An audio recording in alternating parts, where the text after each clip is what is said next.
Pop-O-Holics. Welcome to Pop-O-Holics, the show about hot takes, hotter than pancakes, where we're just a couple of Asian design majors being Asian design majors. If this is your first time listening to the podcast, welcome. Have a seat. So excited to be in your ear canals, giving you some weekly entertainment. If this is your first time, again, we talk about a movie, an artist, pop culture. We theme our months. We have a lot of fun here. Today, we're talking Clerks, beginning our View Askew month of View Askew things, I guess. And Chris, I'm going to introduce you sooner. Why are we doing this? So Kevin Smith in October is releasing his newest View Askewniverse film, Jay and Silent Bob Reboot. So to celebrate that, just like we celebrated Quentin Tarantino for the last 2 months for Once Upon a Time in Hollywood, we are going to be going over all of Kevin Smith's View Askewniverse films. Very awesome. So as you heard the dulcet tones of Chris Conkling, I'm joined here by him and Brian Dupree. How's it going, guys? And what we're going to be doing is talking about Clerks. But before we do that, what we do is we go through some weekly news in pop culture, talk about what we've been consuming personally, and then dive into that main topic, which is going to be Clerks. 1994. 1994's Clerks. As you can tell, the host of the show is very well prepared for the show itself. But you know, we're recording this a bit earlier than we normally do. We're kind of rushing it because if you've been listening to the show for the past year that we've been doing it, just about, you know that we're just a few Florida boys. We have a hurricane coming our way. We do. There is a giant, very powerful storm that is at our shores. So we're trying to get this together before that happens. So we've been prepping for that. Me and Chris have the most to be concerned about because we're on the east coast of Florida. So this is your Hurricane Dorian. Chris, what have you been doing to prepare for this cane? So to prepare for this cane, to prepare for our oncoming guest Dorian, I went out earlier in the week. Explorian. Yeah, Dorian, the devastating Explorian. Dangerous Dorian, as they're calling her. I went out earlier this week, and I got a couple of cases of bottled water. I stocked up on bread and peanut butter and tuna fish. I filled up both my car and my wife's car with gas. My wife and I pulled everything from our patio into our garage. So I would say we're pretty good to go to ride this thing out. What about you? What about you and Erica? What have you been doing? I gave my girlfriend some cash and said, go to town, honey. And she took care of everything. I've done fantastic. I might do some prep work, but we've got candles and everything. Most we'd see is power outages and stuff. We're in a pretty safe. You're also in a fairly new home, and we're in this concrete condominium, so we're pretty good. But it is something to be concerned about. Unfortunately, we had announced Marcus Griggs is going to be on the show, but because of all the events and us having to do it early, he unfortunately couldn't be with us. But we won't delay any further. Brian, what have you prepared? You're going to be on the East Coast. Barring the worst plot of the spaghetti pattern, you should be safe. But what have you done to prepare in the worst-case scenario? Yeah, nothing too major. Just stocked up on bottled water, filled up on gas as well. So just the standard stuff. Got a little bit of canned food, but yeah, like you said, I'm not particularly worried. I do want to say, we talked about it earlier. I'm in the Kevin Smith mood. You said the cane thing. My friend recently told me about the weirdest euphemism for sex on Family Feud ever, and it was talking about grandparents, and they said burying the cane. It's like, oh my God, that's worse than saying sex. Like, that is just disgusting. But I'm sorry, I am in a childish mood at the moment. Well, we conceived Gus after your grandmother buried the cane into your grandfather. Wait, hold on. That's not how it works. It's so bad. Yeah, it goes the other way. I know nothing. I've never had sex before. Well, I mean, when people are feeling frisky, they can always do a reversal, a reverse burying the cane, if you will. That's what I called it when I give it to the old lady. It's a Michael Caine impression. Oh man! All right, well, you know, I'm sorry. I've derailed this already. No. If you're one of our, this is going to be a raunchy episode based on the content. Late night with the boys. Late night, yeah. It is very late. We are trying to push this out so we can edit it and make sure, you know, for our fans that we don't miss a week despite any natural disaster. But if you are in Florida, it is Wednesday, which is when the worst of it's supposed to be there. So if you still have internet and you're getting this, be safe. Don't do anything too crazy. Hopefully you've already stocked up. The warnings have already been pronounced. So anyway, just thoughts and feelings and prayers to our to everybody, and especially in the Bahamas. Bahamas got hit really hard. So that's currently happening. We're recording this Sunday night. And if you never hear from us again, the worst case scenario has happened. Let me tell you, if anything happens, Brian, carry on. Carry the torch. We need for you to continue making this show I have all by yourself. Technical skills. The show will not go on. You're going to have to learn, me, Brian. guys. You're going to have to quit your job and learn how to make this show continue. Or we'll continue for doing your memories. I will. We'll continue it over like ham radio or something.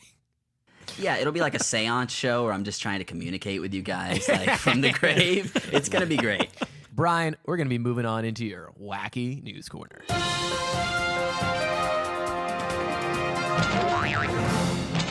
It's extra wacky. There it is. We are in it today. So it's something that I'm very excited about. I feel like I may have brought this up before, but this feels like new news to me. So a couple of actors just signed on to Richard Linklater's latest project, which, as loyal listeners would know, he's the director of Boyhood, which was a 12-year annual recording or production. Tracked the life of a approximately 7 to 18-year-old kid, where he was aging appropriately. He also did the Before Sunrise trilogy, which took place over 18 years, where those characters aged appropriately. So he's known to do these vast, epic film journeys. And his most recent... and Dazed and Confused. Also, the rise of Matthew McConaughey, which we cannot give him enough credit for. Right. And Slacker, which may have potentially inspired the movie we're talking about tonight. So, yes, sorry to definitely interrupt. did. Continue, Brian. No, relevant. So, Richard Linklater is doing an adaptation of Stephen Sondheim's 2013 musical Merrily We Roll Along, which is actually based off of a play from 1934. So, this thing's been long in the making, and it deals with two characters who age 20 years throughout the movie. The general plot is it's a successful Broadway director, I believe, who decides to move to Hollywood. So this movie, they're going to record the younger version of these characters relatively soon in the next few years, I imagine. And then when Linklater is like 76 years old, they're going to finish production on this, in 20 years. It's wild. So fingers crossed that everyone survives this whole 20-year stretch, because I'm sure a lot of money will go into it. I'm sure it'll happen. I don't mean to put bad vibes out there, but this is something I'm super excited about. This man, it's like, how long can he do these types of projects? Is he going to start like a 40-year one at 76? This type of project absolutely blows my mind. Like Boyhood, I could totally understand. Like Linklater was still a young man. So the prospect of death wasn't really looming over that project for anyone participating. But considering that this project is going to be 20 years, a 20-year endeavor, like I'm very interested to know what those contracts look like, right? Seriously. Because not only is Linklater committing to this 20-year endeavor, but the actors also have to be committing 20 years of their career to this particular project. So I'm super interested to see it. I hope I'm alive in 20 years to see the final product. Like you said, I hope everyone involved is alive in 20 years. Yeah, let's just say mathematically and based on the numbers, you're more likely to be alive than Linklater. 100%. Like I think he's actually going to be 79 years old, which is insane. Like I hope that dude stays healthy. Wheaties. He's gonna eat his Wheaties. Yeah, so, and obviously this is something where they're not going to be filming every year necessarily. I think it is going to be a large break, even more so than Boyhood, which was annual. But yeah, it's big news. Richard Linklater, I still haven't seen his latest, Where'd You Go, Bernadette? I know it's kind of gotten critically mixed reviews. So my good friend saw it and really enjoyed it, but I haven't had a chance to see it yot, but I'm excited to check that one out. Hey, if this project doesn't reach completion, it'll be Merrily We Roll in Our Graves. Hey-o! No.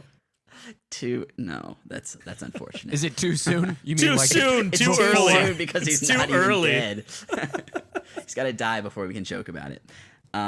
Okay, so Jesus. praying for you. Link later. Okay, so on to more news. There is an extended cut, extended in heavy quotes, of Spider-Man Far From Home. They only have to add a second of film for it to be technically extended. Right, they're not lying to us, but it does seem a little bit weird that from what Chris has shown me, they basically dropped the trailer into this movie and called it an extended cut. This is 4 minutes of extra footage, which we shouldn't link it in the show notes because it seems very questionably legal on YouTube right now, but you can probably find these cuts somewhere if you look for them relatively easily. But No, yeah, I'm pretty sure Marvel and Sony officially put out a cam from inside a movie theater. It's definitely I'm not saying official. I didn't watch anything. I'm just saying it's probably out there. Optimal. I would call it optimal viewing. Format. I would say if you didn't see this movie on its first run, you should definitely check it out now. It doesn't seem like it's particularly different with 4 minutes, and from what I may or may not have seen, it doesn't take away from anything. I was thinking about seeing this again in theaters until I realized how short it was. Yeah, so it doesn't really seem like it's worth my while, but if you haven't seen it, it's definitely worth checking out on the big screen. Yeah, I completely agree with Brian. Like, if you've yet to see the movie, I have a feeling that this extended cut is like the best version of what we already got. One of my problems with Spider-Man Far From Home, and I was talking to my wife about this last night after the extended footage may or may not have leaked, and I may or may not have seen it, is with the first act of Spider-Man, we don't get a whole lot of Spider-Man. So by the end of Act 1, I was really going like, can I please have some fucking Spider-Man in my Spider-Man movie? You know, like, I know John Watts just wanted... Excuse me, Marvel. Can I get more Spider-Man? May I please have some Spider-Man in This this Spider-Man ride picture is, that I've paid for? Lacking Spider-Man. I think what this extended footage adds to the film is just a small taste of Peter in his Spider-Man costume doing some crime fighting in New York City at the very beginning, so you're not yearning for some Spider-Man action by the end of Act 1. Like you guys said before we started recording, a lot of this footage was actually shown in the trailer, and it's been dubbed Peter's to-do list, so it's like the things he had to do before he left for Europe. And I just think this was necessary character moments for the film. So I was telling Brian, I disagree that, like, this shouldn't have been cut originally. It should have been in the full picture.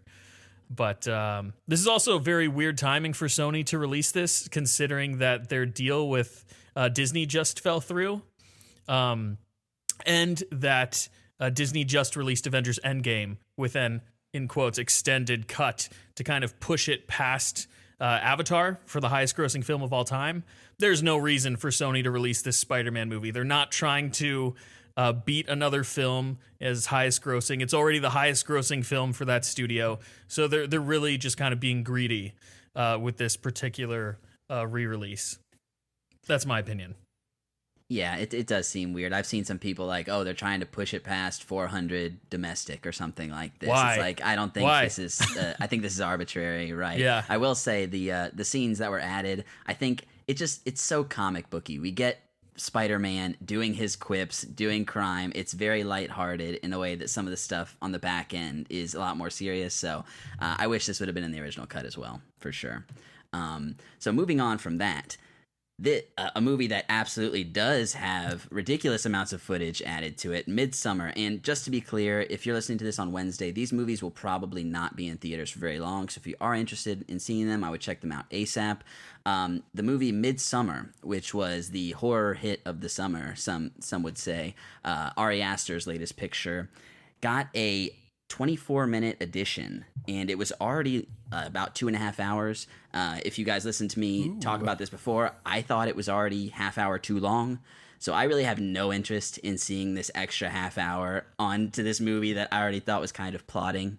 I'm sure it's well shot. The man definitely has cinematic vision. And if you liked the movie and want some of this psychedelic, in quotes, wavy screen stuff. I'm sure he's got 24 more minutes of it for you.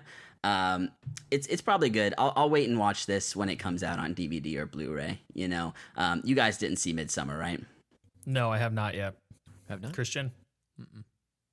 No, so yeah, this is something. It may only be out for the weekend. I saw some screenings up until Tuesday or Wednesday, so it may go to the next week. So if you're interested, go ahead and check that out. But yeah, I'm sorry I'm not giving it a hard sell, but I wasn't particularly impressed by it for the most part, especially with the lengthy runtime already for a horror movie.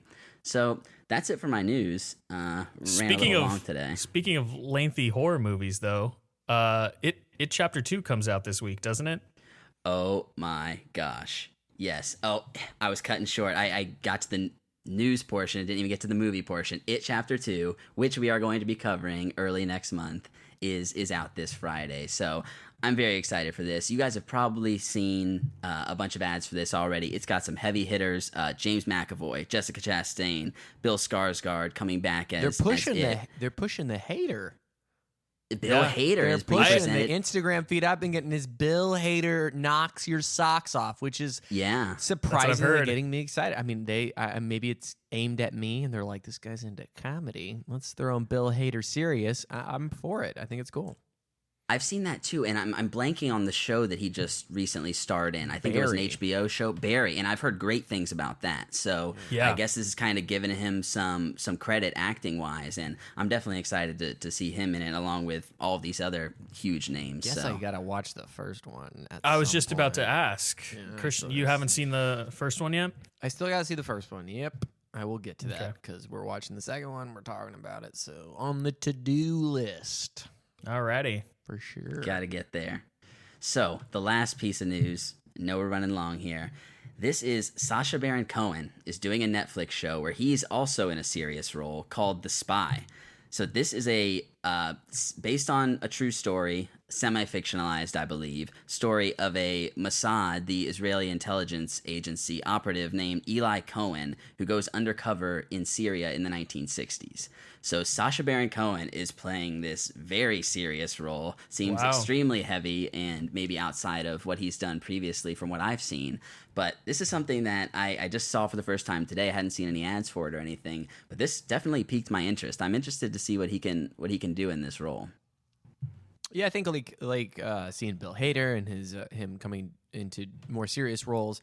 Robin Williams historically has one of the most impressive swings into being serious. I think any good comedy actor is just a good actor. So it's always cool to see these people have directors and writers and producers take chances on them. So I think that's really cool. I think his comedy thing has kind of worn thin over time. I know the This Is, what was it? It's not This Is America. That's Who is America? I Who Is think. America. I saw clips of that are really funny, but I think I'm definitely excited to see the next stage of his career. So I didn't know about this until you brought it up. So I think it's cool. I'm more down to see that than anything in comedy that he's doing. As much as I think he's incredible and has done incredible things in the comedy space, it would be exciting to see him in his, because I know he's a very talked about those Hollywood Reporter like roundtables, and he was on one with Jim Carrey, and seeing his devotion to his craft and his intelligence and stuff. I think it's very exciting to see him try new things. Yeah, so both of those are out Friday. That'll be on Netflix. It will be in theaters nationwide, so check those out. Very cool. So that is news. We're going to be moving right along, rolling right along into what we've been consuming with our quick hits. Chris, you saw the new Dave Chappelle special. I kind of saw it. Interesting. Kind of. That's a weird well, thing to say. We'll roll into why that is maybe a bit later in the consuming category, but let's All right. talk about it. What was your impressions of Dave Chappelle's new special? So we talked about this being released on last week's episode, and we mentioned a little bit of the controversy with his last Netflix special when it came to some of his transgender material, right? So going into this, I was very interested to see how he reacted to that. And turns out, Dave Chappelle gives zero fucks because he had more LGBTQ material, which, to be perfectly honest, what I really appreciate about Dave Chappelle is that in this time of political correctness, we're trying to change as a country the way that we talk to one another and view one another. He's still unafraid to point these things out. And I think and you know what? I might get a lot of shit for this, but I think the way in which he tackles these topics is more tactful than maybe some other people would tackle these particular topics. Christian, it seems like you saw half of it. I think Brian, you watched the whole thing, right, Brian? I think he may have just been playing one of what he's been consuming while trying to watch it. That's my guess. But I did, yes. I watched the whole thing. What are your thoughts? I think I didn't like it as much as the one of the two specials that he released last year that I really liked. But it had some good stuff. I thought, like you said, tactful may not be the word I would use, but he does a great job of, even if you don't disagree and you're like, wow, he's not right for this, he still gets a laugh out of you. So you see the craft, and the jokes generally work. I don't want to blow his bits. I think there's a joke, the first joke he does about transgender people, when he does a bit about Chinese people, that I don't think worked particularly well, but he leads into a bit about a group of people riding in a car that is masterful and absolutely hysterical. Very insightful. Yeah, it's so good. It's so good. I don't know if you got that far, Christian. Yeah. Oh, no. Like, again, it's not that I saw half of it. It's that I was half paying attention. Okay. But gotcha. yeah, that, his bits that worked, and I think, you pointed that one stuck out, and I paid very close attention because it is, I think it accurately depicts the kind of lack of synergy sometimes with the fact that, the LGBTQ community is like one voice. And it's like, no, it's a lot of very different people, as the name describes, and I think in a very funny, again, I really don't think tactful's the way. He's like a blunt object when it comes to like all this. No, he's very, so you're right. Tactful wasn't the correct word to use. He is very blunt, but insightful. He's blunt in an insightful way. Yes, exactly. And bringing like I think part of the struggle of, cancel culture, what you're talking about, is that it gets very much into this, almost puritanical right and wrong, and it is a lot more nuanced, and people's opinions, and especially in the LGBTQ community, living in Orlando and knowing lots of people in this community, there's a lot of nuanced opinions about things that aren't as straightforward as this is good, this is right, when it comes to questions of how our society should function. And I think he accurately depicts that in a way that isn't, to what I said before, it does not seem it's out of a place of like, I hate the way that people think different. It's more of like, oh, all these people think different, and it's more complicated than that. And he points that out in a very, very smart way. Like I said, I enjoyed this. I don't want to blow his bits. There's a couple of things that I disagree with him on. That doesn't mean he's right or wrong, but the way that he does it made me laugh. So it's like, I can disagree with someone, and that's what comedy's for. You're not there to be fed your opinion like you're watching cable news, right? You're there to be surprised by a setup and a punchline, and that's what it's about. So I thought, all in all, it was effective, and I enjoyed watching it for sure. There's a great moment, and again, just like Brian said, I don't want to ruin too much, but there is a great moment in the special where he pretty much calls the audience out. On this cancel culture that Christian was talking about, and it's accurate. The things that he says are accurate.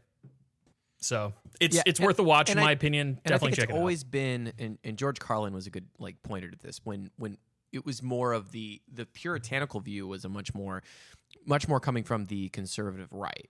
Right, and now we're in this culture where it is the moral ethics community is that's outcrying, especially on the internet, is more from the left. So I think comedians have always played an important part in American culture of being able to talk about things that are really sensitive and harsh in a way that kind of brings people together. And I know people of all walks of life that enjoy Chappelle, and again that also hate him on both sides of the aisle. So I think that's an important role that comedians play, and it's never super clean. It's definitely not, but I think it's necessary, I've always loved stand-up comedy, and I think I equated it to growing up in the church as like, I enjoy stand-up comedy because it kind of fills this void of having like a pastor, of having this person who's standing up, and even though you may disagree with some things he's saying, it's really great to have these thought leaders, and comedy's fun, and all the best preachers were always really funny too, in my opinion. The ones that could hold your attention while also bringing up points. And Brian, you're certainly right with like, you definitely don't agree with everything that anyone's saying. I think you should question everyone that's getting on a stage and telling you how to think. But I think the best leaders are leading your brain to think about things in another way, rather than like, this is exactly, the way that you should be. I'm this way. It's more in a way of like, opening your mind in a funny way. I personally really liked his speech on his bit on the what you can and can't say on TV. Oh yeah, Oh yeah, that was so real, man. I think it pointed it to the face of like, you're thinking about this in this way, and it covers it. You'll know what I'm talking about. And the way that he says he says the slur for homosexuals in a very it is a little aggressive, but it's comically right. He's saying it in when I said he doesn't do it in a hateful way. He's saying this bit, and then he says it in the most almost to put a mirror to the to like put it by the side of the other part of the bit he's saying. I'm not saying this. I'm trying to dance around the bit. Right, you don't want to ruin it. I get it. Yeah. But in a sense, there's two words that you can't say that he's putting besides each other, and one of them he's saying in a very aggressive way. And I think it's very interesting. I'm interested to watch this while fully paying attention, but I definitely got some of the highlight bits, and it's a testament to what I was doing, and it just pulling me out of it for me to pay attention because of how interesting it was. While half watching, you probably didn't notice as much him constantly fake laughing at his own jokes, which he's got to stop doing. Just because you're Dave Chappelle and you know they're gonna laugh. The mic on his leg. It's so bad. I've seen so much Chappelle. When you said like him laughing at his joke, I described in visual what he does, and it's exactly that. Yeah, like, I can already. I close my eyes and I hear him. I know exactly what he's doing. Yeah, it's great. Yeah, he's got so it. Funny when you pointed that out. You've also been, Chris, moving on. So that's Dave Chappelle, Sticks and Stones, not playing on Netflix. Moving on, Chris, you have also been trying to be a Pokemon master. I have, yeah. There's another Pokemon mobile game? I did not know there about is. This. So this week, the new DNA mobile game, Pokemon Masters, was released for iOS and Android and Google. And I don't know if you're aware, loyal listeners, but I tend to veer away from mobile games. I think Christian has a little more experience in the mobile games scene than I do. They tend to not hold my attention very long. Even as I would consider myself a veteran fan of the Pokemon franchise. When Pokemon Go came out, it really only held my attention for maybe a month, and then I faded off. I was bored with it because it was just missing some of those crucial elements that the Pokemon franchise has had over the years. So where Pokemon Masters, this new mobile game, is different, is it's nothing like Pokemon Go, but what it's done is it's taken a lot of the elements from the Pokemon franchise and made them more interesting. So the way the game works is it's a 3v3 battle type game. You're given a select roster of trainers and Pokemon that you're able to use in the game. But the difference between this and the main series game is that each of the characters all have a select number of attacks and support moves that they can use. And unlike the main series Pokemon games, every single character is the same in everyone's game. So the competitive element is really about mixing and matching different trainers and their Pokemon, finding like a good combination between like tanks and support characters, just a lot of things that people have been wanting in that main series Pokemon game for a long time. Now there is a gacha element to the app, which kind of sucks. If you're unfamiliar with what that is, gacha machines are little quarter machines or coin machines in Japan. So it's like a mystery box element. Playing the game without spending any money, you can unlock about 20 different Pokemon and trainers. but there is a roster of 65 currently. Oh, gotcha. Yeah, gotcha.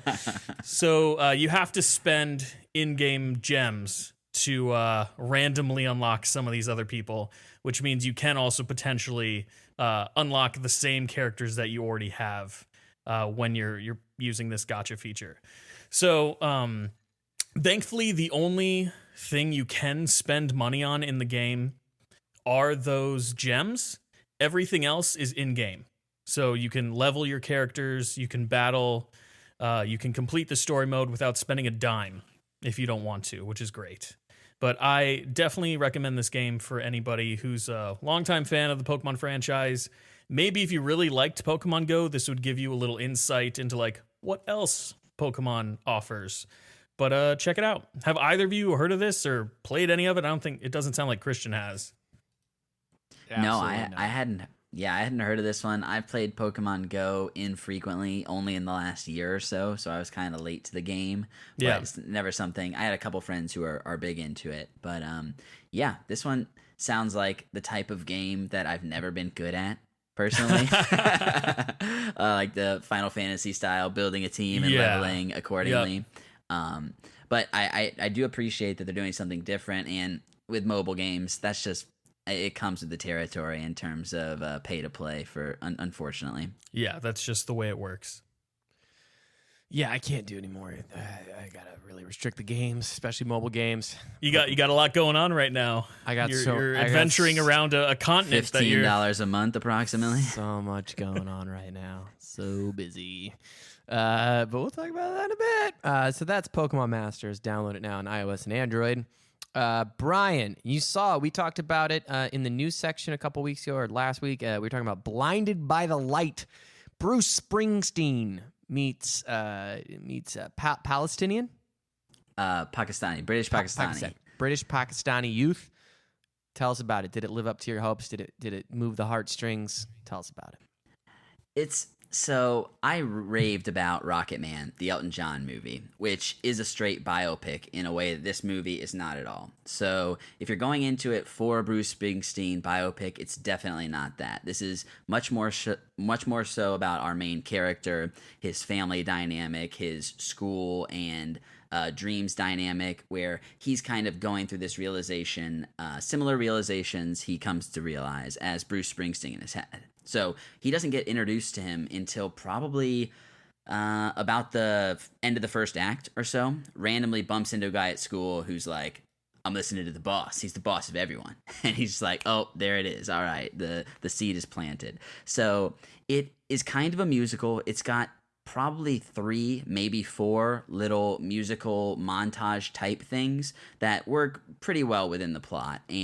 But for the most part, it's kind of a straight story about coming of age. You know, this kid, he wants to be a writer. His parents have immigrated to Britain, and his father works in a factory. So it kind of mirrors the Springsteen story of kind of working class. His father gets laid off and doesn't know what to do because he's the breadwinner for the family. So the wife has to step up in a way, and the rest of the family as well that they never had before. So a lot of family turmoil there. And I really enjoyed this movie. I wouldn't say it's unbelievable. I think it's worthwhile. And okay, we talked about it in our group chat. Blinded by the Light, Christian, you were totally right. It is that song that you were thinking of. Wow. But... So Bruce Springsteen, it was the first song on his first album in 1973, Blinded by the Light. In 76 or 77, Manfred Mann does a cover of this song that shoots to #1, and I don't think Bruce Springsteen has ever had a #1 song. So it's like, that's the version that I always grew up listening to on the radio and stuff with my parents, never knew it was a cover, and they play it in the movie, and I'm like, wait, did Springsteen rip off Manfred Mann? And then I go back crazy, and I'm like, nope, dude. It was wild. And they changed a couple of lyrics, but for the most part, the lyrics are the same. And there's interludes and breakdowns that are a lot more showy than the Springsteen version. But yeah, that was kind of a mind blowing moment. So I just kind of want to retract my saying it's not that song last week or 2 weeks ago. Me as well. Congratulations, Christian. You were right. Well, you find kudos. I've only heard the other version. So, right. yeah, so it's really interesting when you dive in. I found this when I did my cover of Amarillo by Morning, which you can find on Apple Music, Spotify. Bam, cover, Ooh, plugging it nice. in. When I was covering that song, I only knew the George Strait version, right? And so when I was researching it and actually having to fill out paperwork for copyright reasons, I found out that he did not originally write that song. So, when you dive into some Billboard chart, some Billboard chart toppers, you sometimes realize that there's a long history with that song and how it came to be, and sometimes some of your favorite songs were not written by that artist. Something I might bring up in a bit, but it's very very interesting. I learned something. That's cool.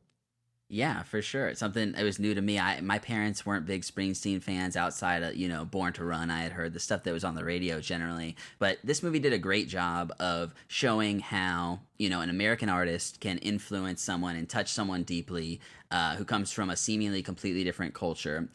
Some of the most powerful moments in this movie, there was a group called the National Front, which was kind of this neo-Nazi protest group, like a political movement in the 80s in the UK that is doing demonstrations around this time. And that stuff feels very obviously geared to today's mindset. It's like, wow, like we want to pretend like this stuff went away at some point, but it's really been here pretty consistently, especially in well, not especially in Europe, as if it isn't happening here, but it felt very relevant still. And the movie is not necessarily about that, but it's over the whole movie, and there's a couple of really poignant moments that show even children who, they don't know any better, but who are acting in ways that are atrocious. And these Pakistani families just accept it as the norm because they want to fit in. And it's really poignant and well done, so I definitely recommend this one. And if you haven't listened to Springsteen, it uses probably, I want to say, like 5 songs throughout the entirety of the movie. It has some other good soundtrack stuff that's not Springsteen as well, but it's not like what you'd expect from a Springsteen movie necessarily. So yeah, that's Blinded by the Light. It's in theaters now. Very cool. Very cool. I'm so much more interested in movies that involve music and culture, and like you're saying, like a story that you wouldn't expect out of that artist. Impact. I think that's so much more interesting than a biopic. Dewey Cox has historically ruined biopics forever. It's so good though. No, that movie's amazing. It's one of my favorite movies ever, which we will have to return to at some point. But that's Blinded by the Light, which is in theaters now, right, Brian? Yes, it is. Very cool. So moving on to what I've been doing. So what we've been hinting at, what I've been distracted by, the WASD keys on my keyboard are getting their little hearts worn out.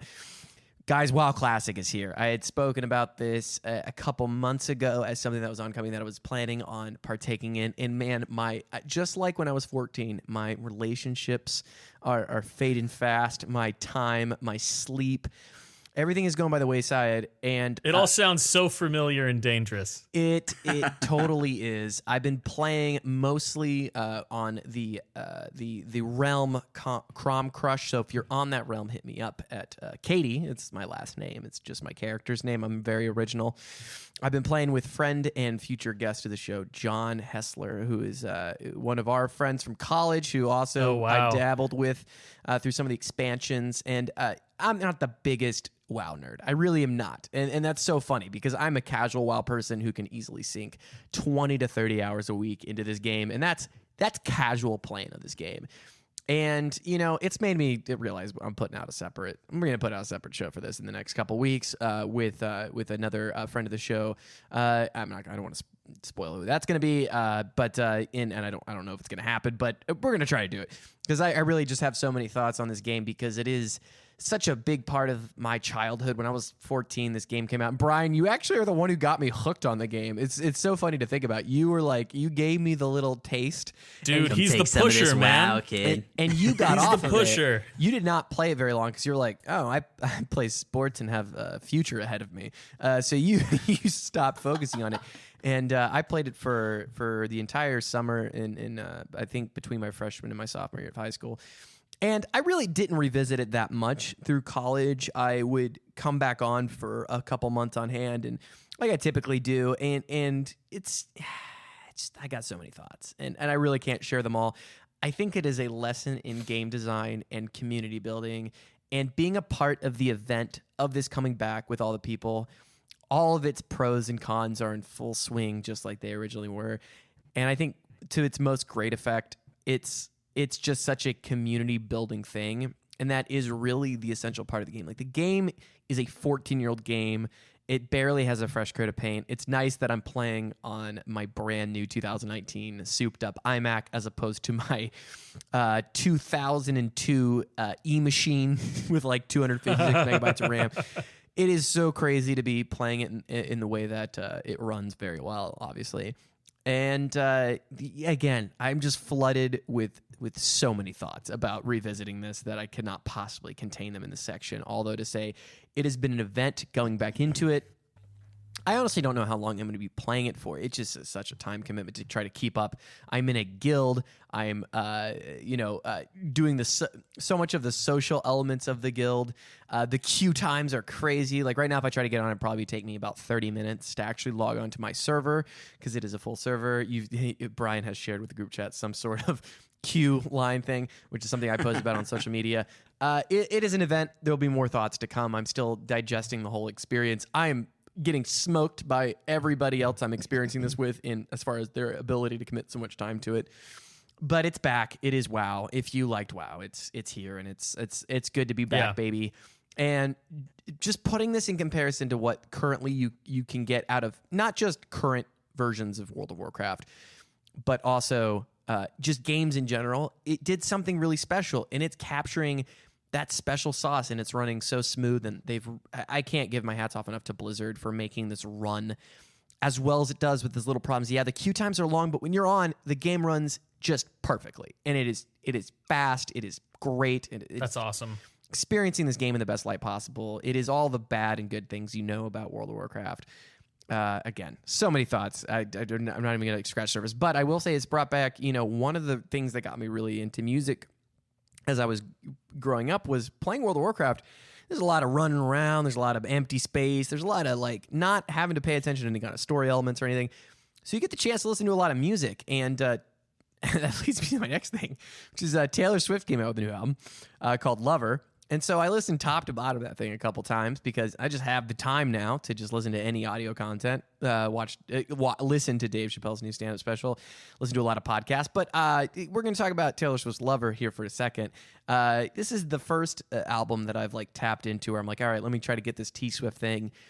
And what it got me started off on is this album is just 2019 pop essentials. You have a million people that worked on this.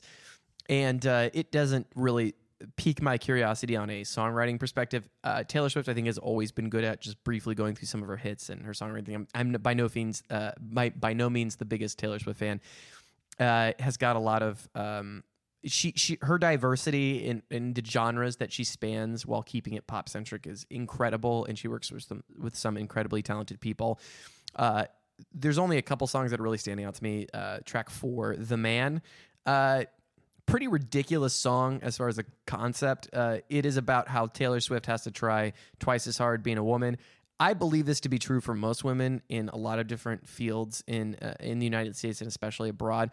I do not find this true for Taylor Swift. I don't know if Taylor Swift could do I think that her artist, she is very uniquely a woman performer, and I'm not saying that women don't struggle in certain environments over a man. I don't think Taylor Swift is one of those people, but I could be completely wrong. Brian, you have some thoughts. Have you listened to this album? Have you gotten any? No, you got nothing on this? Give me. I haven't listened to the album, but I've seen people talking about that song in particular because I guess they call it a dig at Leonardo DiCaprio. I read the lyrics and it doesn't really seem like a dig as much as an acknowledgement. Yeah. For sure. All right, you know what I'm talking about here. So I think there is some truth to what she's saying in that line, at least, where she's talking about she gets a lot of crap for having a lot of boyfriends and going back and forth between a lot of high profile men. Sure. And where she gets degraded for it, whereas someone like Leo, it's like, oh, he's the bachelor playboy, that's part of his mystery, and he's put up on a pedestal for doing that, and in a way that she definitely isn't. And that speaks to the prudishness and puritanism still, or puritanical nature that's still kind of embedded in our culture in some way. So I think there's something to be said there, but I haven't listened to the song, so I don't know if it works. but I think there is a tidbit of truth there. But yeah, it's like she is a white woman pop star, so it's like there's probably only so much struggle that she's really. But I will also say she's been one of the major players in pushing some of the big streaming services to change how they pay musicians and stuff like that. And I think she's put her foot down a couple of times in a way that she didn't have to. I don't know. She's on Spotify. She had this whole thing with Spotify. She's on there. Her album debuted day and date with all the other streaming services. So I think they changed some of the way they do things. I think this was the previous album, or maybe two back. I know of the previous stuff. I just don't know. As an artist who sees a list of who, like, how many people listen and how much you get paid for it, I wouldn't say that Taylor Swift has changed very much of anything. Like, and I've been on Apple Music for like the past 3 years and Spotify and all that. And the streaming model is just not. It brings with it plenty of good things and bad things, and I wouldn't say I've been there before and after the Taylor thing, and for most artists that are probably like me, like Taylor's in this upper echelon that is 1% of artists. Right. I don't know of any. There's nothing that's really changed except for maybe her contract with Spotify. She may get paid more per song, but that does not equate to any other artist. I can say that. I'm not informed enough to speak on it. I remember reading some news about it at the time, but I know you're more informed in this realm for sure. Yeah, I mean, my only thing with just coming back to the song is that the song is very, in like any good pop artist, and I'm not going to put Taylor on blast specifically. Her lyrics are so generic that they just work for so many different people, and I just really like the musicality of that song. I think the lyrics are silly. The main hook is, "I'm so sick of running as fast as I can, wondering if I'd get there quicker if I was a man." There's a lot of it's like for again, Taylor, for you specifically, I don't know, and I'm not saying Taylor doesn't work hard. Like, listen, to do what she does, and I saw she has a Netflix performance. It's so crazy how hard she must work to nail that down and just be on the level she's at. Like, I don't want to take anything away from she is someone who works way harder than I do at life and achieves so much more than I will. And I think that has more to do with it than the fact that she's like a woman pop singer. Than if she would, like, her gender. Like, she's just a very hardworking person. And I think I don't know if deserves is the right word, but she definitely has worked for all the things she's gotten. I just don't think she's the person to bring this message to America. And it's not a particular unique message. It's very generic. Very, like, again, pop starry. But I'm gonna let you finish. But Beyonce had the best album. Yeah, and Beyonce has a much better track called "If I Was a Boy," and it's all the things this song is not on a lyrical level, and I think Beyonce puts it in a much better, more interesting perspective. That being said, what I can enjoy from this record is the production, which led me into, and I know we're running super long, so I'm going to make this really quick. Jack Antonoff is one of the members of Fun, and he was one of the main producers of this album. And as someone who's getting now into my production level stage of life and being a musician and being like, I'm going to try to make other artists sound good, I've gotten more interested in the production side of music, and so I was interested in revisiting "Some Nights" by Fun, which is Jack Antonoff. It's a trio. It is Nate Roos, Jack Antonoff, and Jeff Basker produced it. It's three of them. I'm not going to bother to do any more research, but it's three other separate solo artists that have come together that have their own bands. And just a shout out to this album. I did not give it the time of day when it came out as far as taking it seriously. I think this album has aged incredibly well. It is this really great merger of indie rock and hip hop production styles. If you haven't revisited that, I know they have the first couple tracks are what get the most love, which is "Some Nights" and "We Are Young," and those are great, huge, anthemic tracks. But this album has a lot more to offer. I think "Carry On," which is the fourth track on that record, it's like the vocal performance by Nate Roos is jaw dropping, and he's just as good in his live performances and deserves all the credit in the world. If you have not revisited this, or were too, like me, too cool for school for mainstream pop music, this album actually has a lot to say about existentialism, being an artist, finding your place, finding your purpose. I think it's really, really well done. I've listened to this album way more than Taylor Swift. Just hearing from I was looking through who helped make it, and I was like, oh, that's the dude from Fun. And then I just got stuck in this album. I've listened to it on repeat, and it's. Do you guys remember this album? Does it stick out to you? Have you actually listened to the whole album all the way through?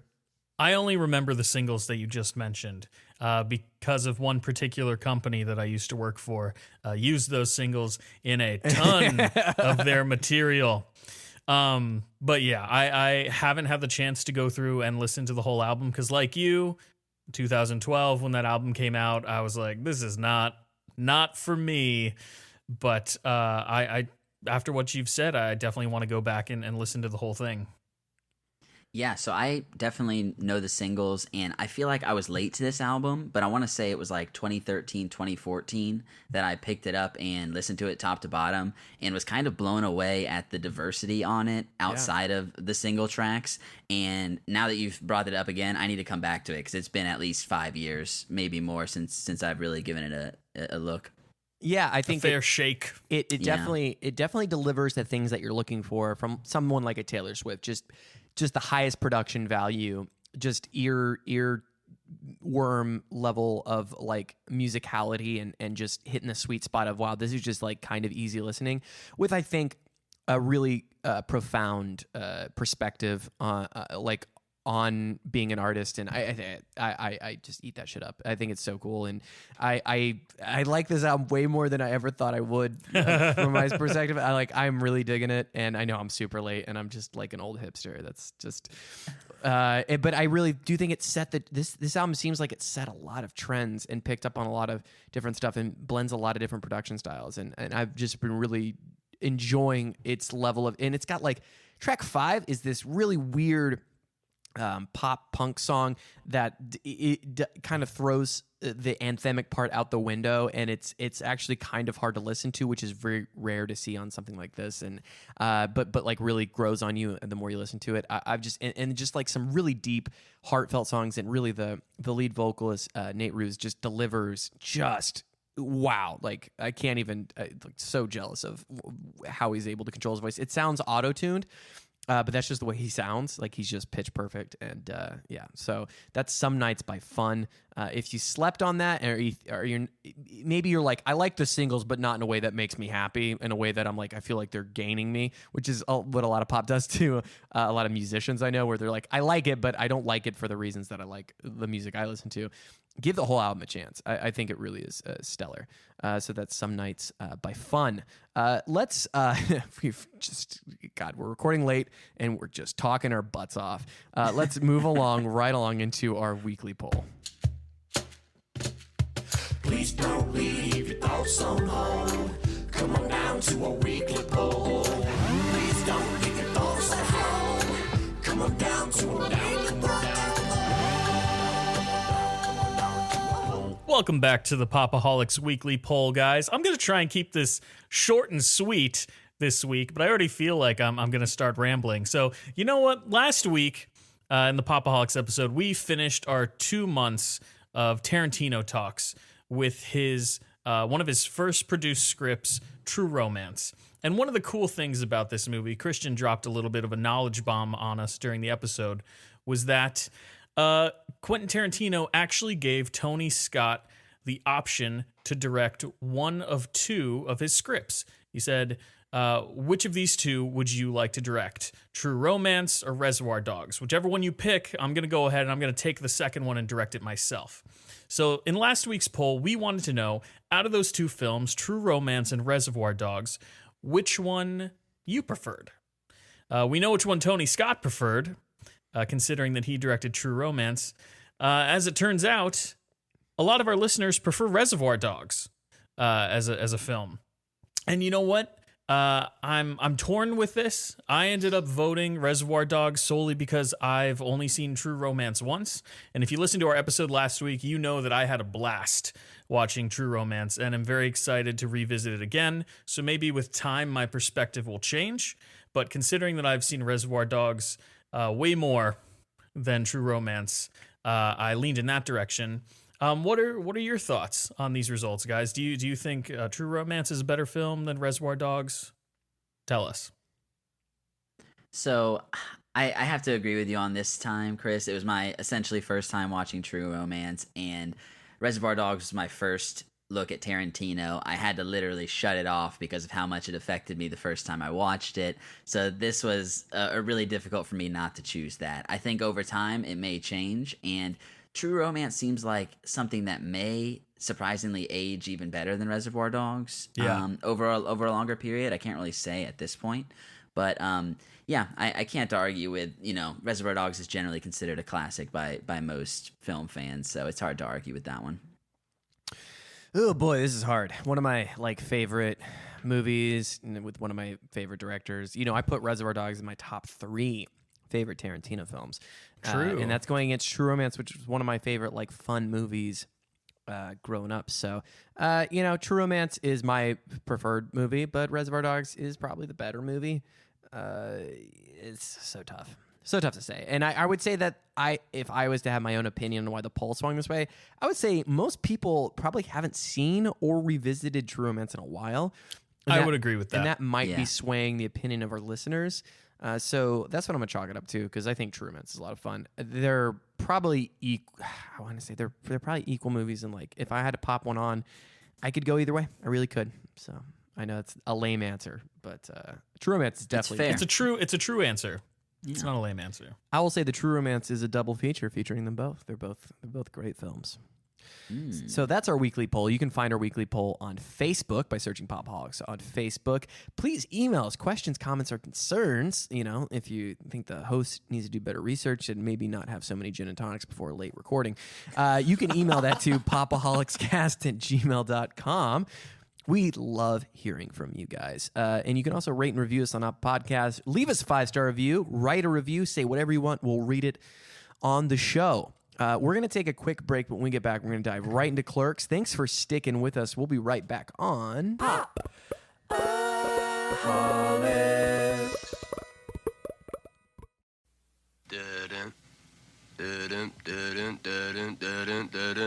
Salsa shark.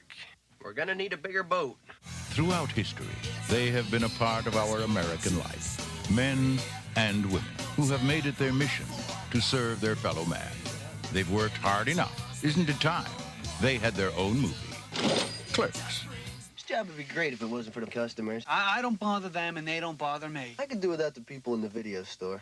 Do you have that one with that guy who was in that movie that was out last year? You should hear the barrage of stupid questions I get. What do you mean there's no ice? You mean I gotta drink this coffee hot? You'd feel a hell of a lot better if you just rip into the occasional customer. You're a clerk, paid to do a job. You can't just do anything you want while you're working. Hey, you all think... No! That is from the trailer of 1994, Clerks, directed and written by Kevin Smith. His first film with a budget of, you're actually wrong about this, with not $230,000, with $23,000. It was 27, not counting marketing and what they filmed. And we'll get into film budgets. May even have, we should have a whole episode on film budgets. We've been talking about them lately. It was shot for, I think, a little over $27,000 total budget. But after marketing and re-edits and I believe and licenses for music. Yeah, which took I was going to say licenses for music cost a ton. After Relatively important things. It is starring quite a few unknowns and some people that have ridden the Kevin Smith train. Brian O'Halloran, Jeff Anderson, Marilyn Gigliotti, Lisa Spooner, Jason Mewes, Kevin Smith, Scott Mosier, Scott Shaffio, and many more people that never acted ever again. This is going to be a really fun point of conversation. We're talking all of the View Askew films, and we have to start at the inception of Kevin Smith as a cultural icon and champion of 90s comic book nerds, people who grew up in the 90s. Definitely part of the indie film come-ups of Miramax Productions and all that. There's a lot to dig into. We're going to talk about our history with all of Kevin Smith's films in our introduction here. Our first viewing of this movie, kind of our first experience into Clerks and all of Kevin Smith's movies versus our most recent. Talk about the original ending versus the alternate ending, which versus the original one they filmed and the theatrical ending. which I know nothing about. So, Chris, hopefully you do. I'll enlighten you. Don't worry. And Drop the knowledge. I did some research. Okay, don't worry. It's not gonna go as bad as you think it is. And we'll talk about our overall thoughts on the film itself. So let's talk, Chris. I want you to start things off. You're our residential Kevin Smith expert. You'll be the source of a lot of information for hopefully all of us here. Tell us about your personal history with Kevin Smith, and start us off there, and we'll dive in. So my personal history with Kevin Smith began actually when I was in middle school. I believe maybe around 8th grade. My first exposure was Jay and Silent Bob Strike Back, which at that time was the most recent or latest film in the View Askew universe. So I hadn't seen Clerks at that point, Mallrats, Chasing Amy, Dogma, any of those, right? So I started with the last one, and probably, I would argue, the raunchiest and maybe weakest of all those films. But I enjoyed that movie so much that the following year, I was a freshman in high school. My friend and I were hanging out. We went to this place called Blockbuster, for those old enough to remember what that is. And I don't remember how exactly we procured the copy of Clerks, considering that it was rated R. But we did. We managed to get it somehow. And I just remember being really taken aback initially because it was in black and white. It was nothing like Jay and Silent Bob Strike Back. But being enamored by how Kevin Smith was able to portray this really mundane, normal, average lifestyle in this kind of romanticized way. And for whatever reason, it really resonated with me at that point in time, and continued to resonate with me probably up until my sophomore, junior year of college. What about you guys? Brian? So Clerks was actually the first one I saw by Kevin Smith. It was in high school, and yeah, this was just a movie that I feel like middle school, high school age, as a guy, it's hard to not just fall in love with these characters, and just you're immediately drawn to, these are grown men that have childish senses of humors, but there's insight sprinkled in there too. So it was the first time I had watched a movie where, it was really just conversational in a way. I can't remember if I saw this before or after I tried watching Reservoir Dogs the first time, but I want to say I watched it fully before I ever finished Reservoir Dogs. And hearing Kevin Smith talk about this, Clerks seems like his version of Reservoir Dogs meets Slacker. You brought it up earlier. It is so influenced by these movies, and it's just something that I was immediately, drawn to. And Christian, of the two of us, was definitely more on the wanting to create this type of thing at the time, but I can totally see how this would inspire people at a young age to be like, I can go out and make a movie. This doesn't seem like there's all that much to it, and it still holds up, and it's really well done. And from then, I saw Mallrats. I've actually not seen his whole set of movies, but Jay and Silent Bob Strike Back, I know. Which one are you missing? I want to know. Well, I haven't seen Chasing Amy. Oh, you're going to be very impressed. Okay. I'm excited for it. But Dogma I watched for the first time this year, actually, full front to back. I had seen clips on TV here and there. But yeah, so I think Clerks 2 was the first one that I want to say I saw it in theater. But looking at the year, it came out in 2006, and I'm wondering if my parents would have let me see this movie in theaters. So I may have seen it once it was released, but I have some memory of seeing it in theaters. So I may have made it happen somehow. But yeah, only recently have I started trying to dig back into his catalog and kind of find the missing points, and this month is a great opportunity for it. So I'm excited. This movie in particular, like you mentioned, is the reason I went to film school. Over the last 2 months, we've talked a lot about how Quentin Tarantino was like the inspiration, the catalyst for Christian going to film school. So Quentin Tarantino inspired Kevin Smith, who in turn inspired me to follow that passion and love of film. After watching this, I was like, oh my God, you can make a movie with your friends and family, like on the cheap pretty much compared to like any other film budget that was out there at that time. But yeah, Christian? It's long long history with Kevin Smith. Kevin Smith's someone that I feel like from a I kind of look like Kevin Smith at the moment perspective, and I've always seen him as that like scrappy guy who could make a film just like you guys are saying. And I've always gone to Kevin Smith films wanting stuff out of him, especially in my later years, and I just never get the complete picture of what he's going for in him. And he puts a lot of himself out there. I think that's probably one of his cons, and also like something that people enjoy about him.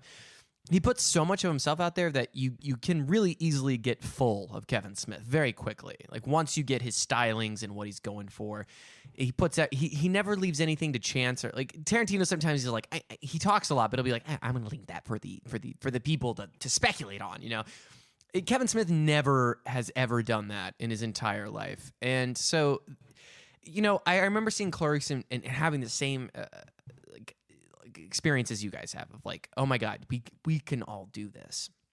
Like this is something that's attainable. And I remember being very impressed when I was younger of like, oh my God, he can say so many dick jokes per second. It's crazy. He can just do this. It's like a kid's fantasy of like your parents will never let you watch this or perform this or do any like make something that was this vulgar. And that shtick kind of runs its course very, very quickly in your youth and in growing up and being more free and being able to do whatever you want.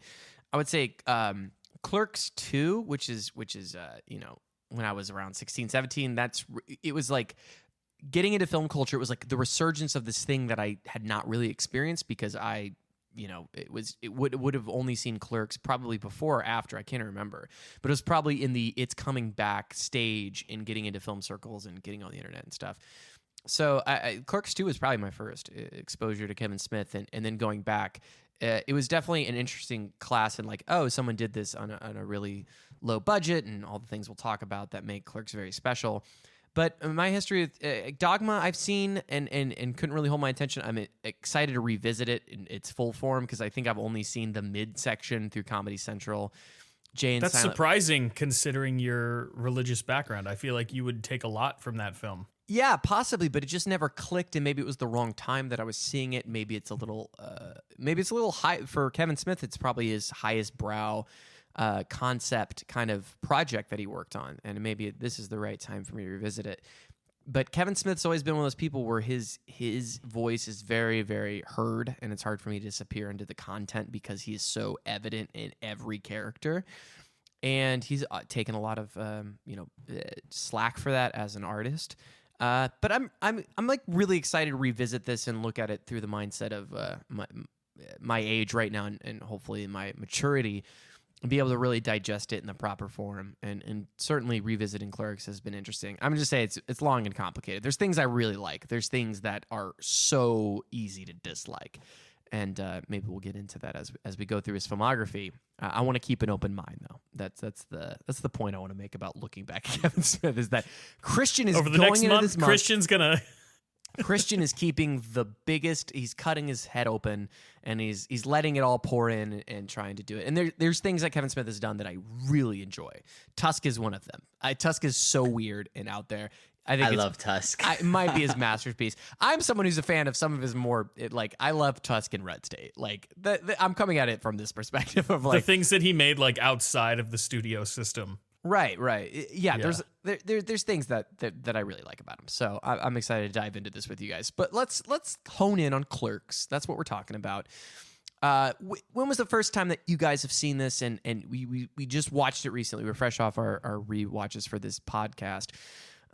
Give it to me. What are our perspectives then and now? Chris, you're of course going first. Resident Kevin Smith expert. Give it to us. So I just kind of dove a little bit into my first viewing of Clerks. It was in high school. I was an impressionable young lad, and I just ate all of it up. I loved every second of it. Over the years, I honestly, my opinion of Clerks really hasn't changed too much. Like, I still very much enjoy this film.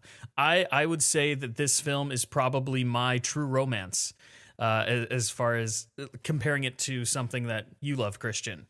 In this most recent viewing, I have the Clerks 10th anniversary DVD. but I opted to instead go for the streaming version of Clerks. So I ended up watching my first viewing, the theatrical cut of Clerks over streaming, right? But considering that I've had this DVD with me for such a long time, like your True Romance DVD, Christian, it has followed me for the last, 15 years. It's been a staple in my collection. I was like, this DVD has some really sick bonus features.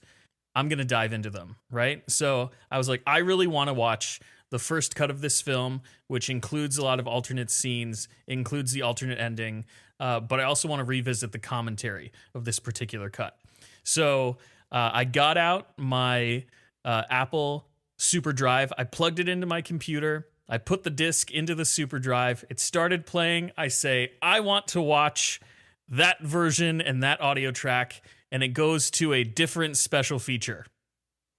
And I'm like, what's wrong with the mapping of this DVD? 2019, when DVDs failed humanity. Oh, no. They have a 10-year lifespan, and then they're... You guys are killing me. Initially, I'm like, special features, audio commentary for the first cut, and then it goes to this feature of Mosier and Kevin talking about the making of Jane Silent Bob Strike Back, which is a special feature in this particular DVD box set.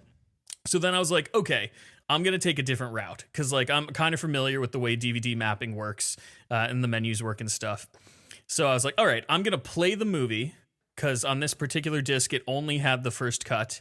And then I'm going to change the audio track to the commentary track. That should work, right? So I click play first cut and it goes to the same special feature. And I'm like, is the cut of this movie even on the... I swear to God, I remember this cut being on this DVD. Like, what the hell is going on with this mapping?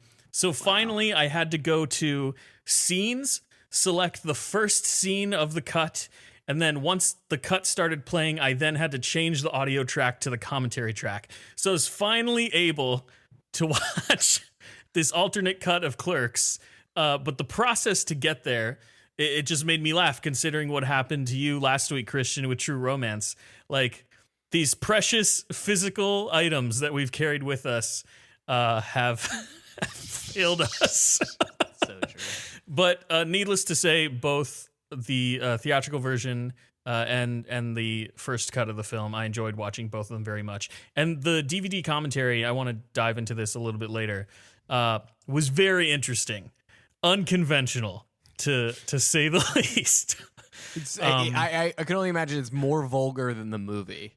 So let me just say this. I jotted down some notes while listening to the commentary and watching this cut again. The first 15 minutes of the film is Scott Mosier talking about how he accidentally saw Kevin Smith's mom naked while they were staying at his house while shooting the movie.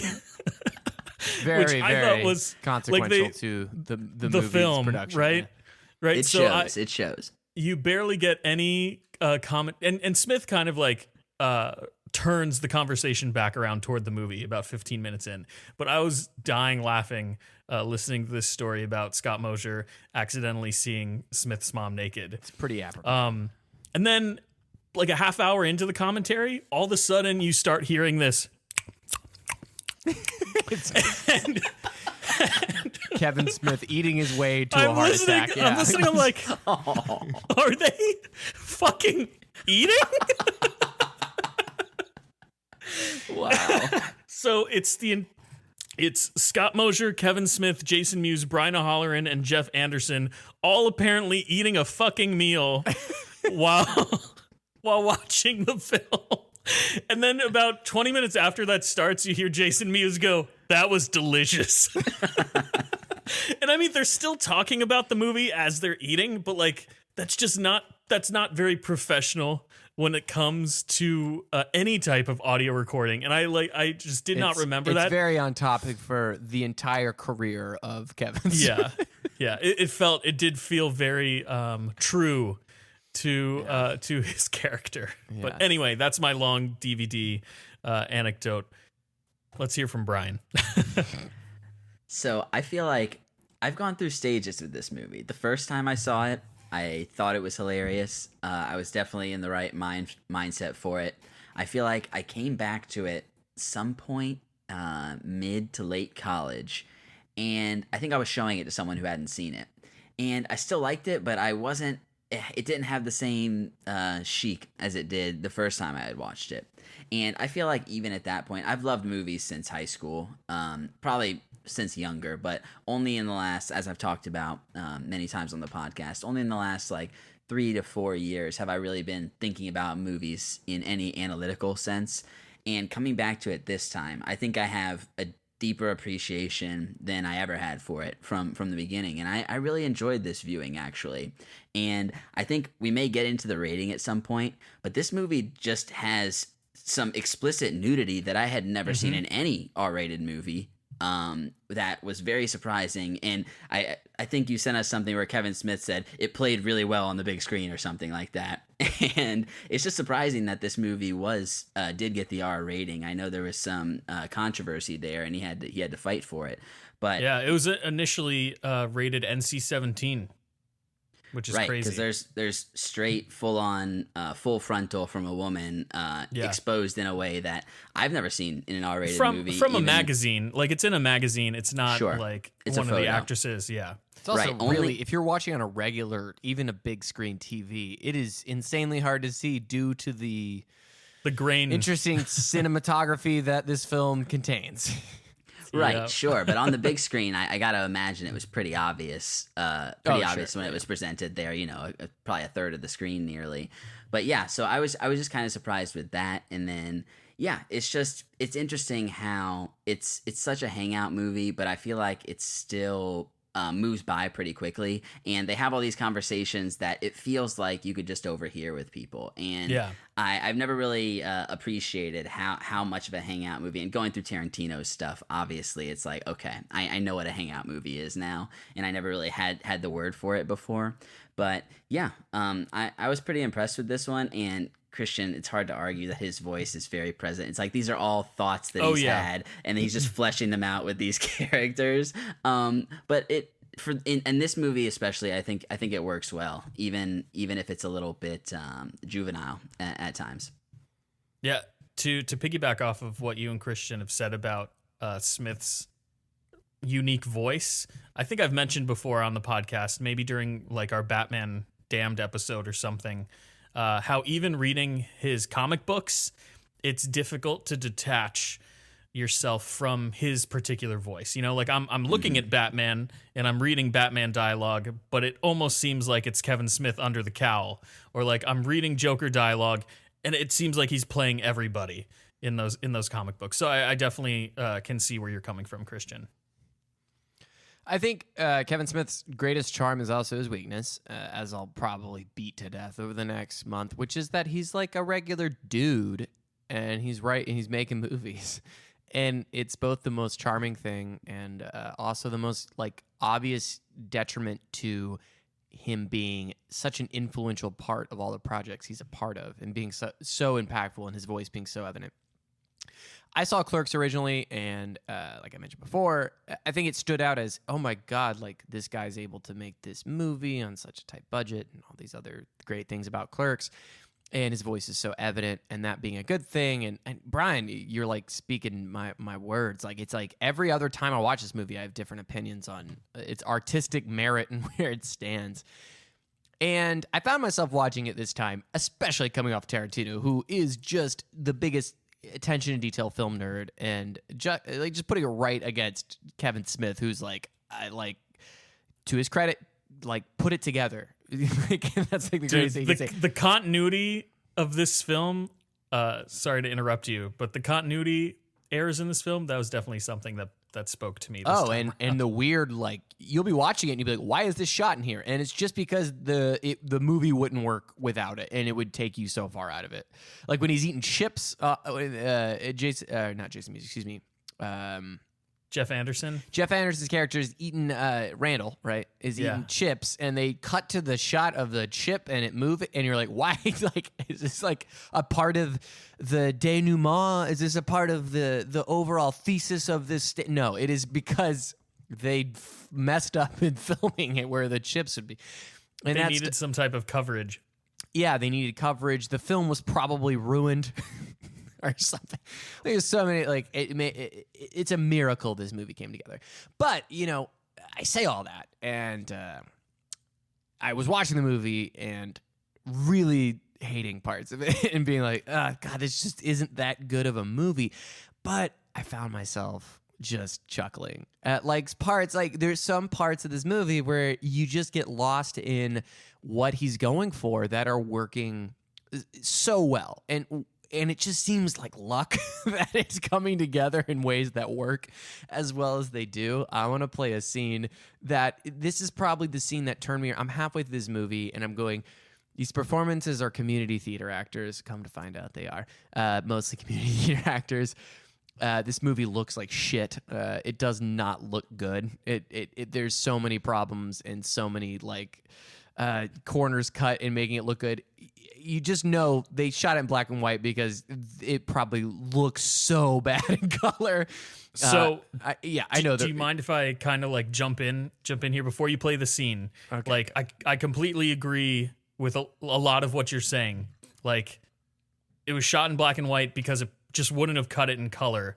The stuff with the shutters having to be closed on the quick stop at the very beginning, the reason they're closed is because they could only shoot at night. So there are a lot of scenes here where you're kind of like, what time of day is it?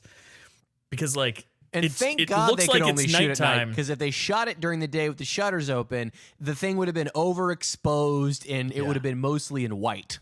Is probably so it was there's definitely some like weird lucky lighting. Accident of blessing in disguises. I can tell by the way they shot it. If they had daylight, the movie would be ruined.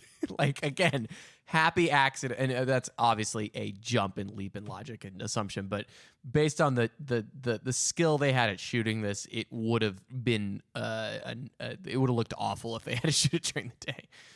And for those that don't know, Kevin Smith was an employee at this quick stop and was shooting after hours, and that's apparently why his shoot employment, because he got hired on it. He moved back from film school, and his deal with the owner was, "I'll come work at your quick stop, but I need to be able to shoot." And the owner was like, "Whatever, it's fine." But anyway, to jump back in, so I'm watching this movie, and it's really not working more than it's never not worked before, and I'm very judgmental when I'm on my high horse with my glasses, and I'm pushing them up and going, Kevin Smith. And then just, again, the magical luck of Kevin Smith, this happens shortly into it, this scene right here between Jason Mewes' character, Jay, and Kevin Smith standing there. You won't hear him because he's Silent Bob. And then some dudes that are not in any movies, but anyway, I'm going to play this. Okay, she's my cousin now. I'm going to knock those boots again tonight.